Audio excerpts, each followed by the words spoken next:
I didn't have you on last week, so I haven't been able to ask you about Josh Rosen. My plan is to beef up the offense, get Penei Sewell, get Devontae Smith, and have an absolute all-star team that any quarterback could succeed behind. Is Josh Rosen any quarterback, or is there something wrong with him? Explain to me what you see from Josh.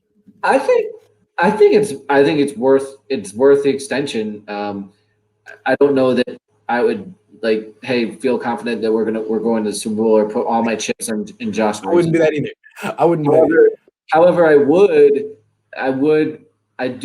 would feel better about Josh Rosen than Jimmy Garoppolo because I think Jimmy Garoppolo costs too much. I'd rather roll out with Josh Rosen than go through another year of Jimmy Garoppolo being paid $27 million, and probably not playing the whole year and not playing like a $27 million quarterback. Yeah. But I think rolling with Rosen, there you go. Rolling with Rosen is a good idea. If you have another backup, draft a quarterback. I would draft a quarterback as well.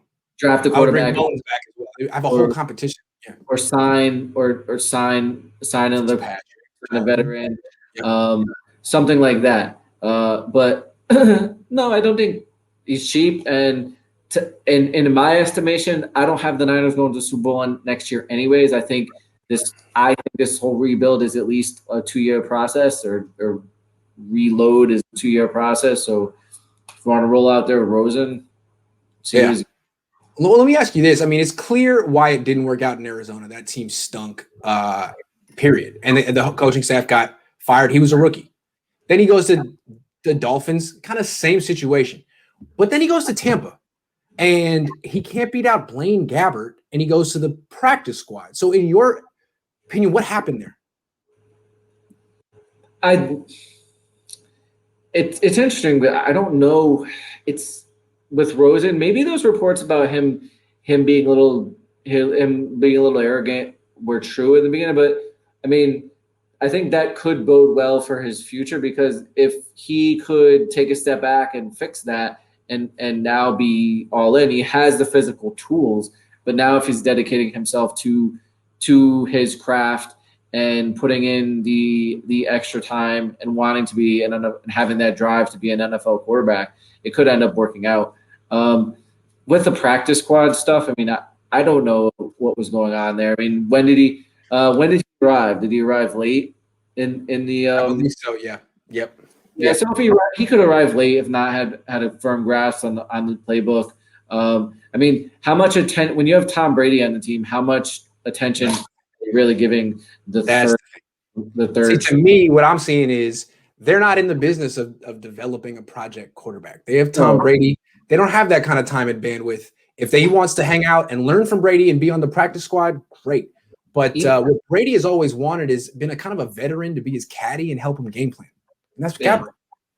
Yeah, and really like Hoyer, Gabbert, those kind of guys. When does Brady really not play? He was like hurt. Didn't he? Tore his ACL 1 year. Right. And when you're talking about a guy who's played like 100 years in the NFL, like then you're allowed to miss it one season. Right. And so like Byron Leftwich, I believe, coached Rosen in 2018 in Arizona, is in Tampa now. I could see him being like, why don't we bring him over and put him on the practice squad and I can continue to work with him. But I don't think Brady is like going to allow the Bucs to have one of the spots on the 53-man roster dedicated to a project quarterback. Like, no, Brady wouldn't let that happen. Like the way LeBron wouldn't let that happen on his team. Like, no projects on my team. No James Wiseman's on my team. Sorry. No, I mean, it's kind of like, why was Aaron Rodgers pissed that they drafted you just spent capital on a, and you could have spent capital on something that actually helped me. Spend time developing him. No, it's all about making me a Super Bowl champion. I don't have enough. 6 is not enough. I need 7. By the way, it's so great that Tom Brady got another Super Bowl, right? Because things just weren't going his way. He really's had a hard luck life, and I'm glad that finally things, turned around for him. Yes. It's like, dude, enough. How many times can you really celebrate this Super Bowl and actually act like it means to you? I mean, and how many people in real life could really be inebriated and throw a trophy from one boat to another and successfully complete that pass? So was he playing it up for the cameras, you think? His stumbling? Or was he just that poised as a passer? Is he just that good? Brady.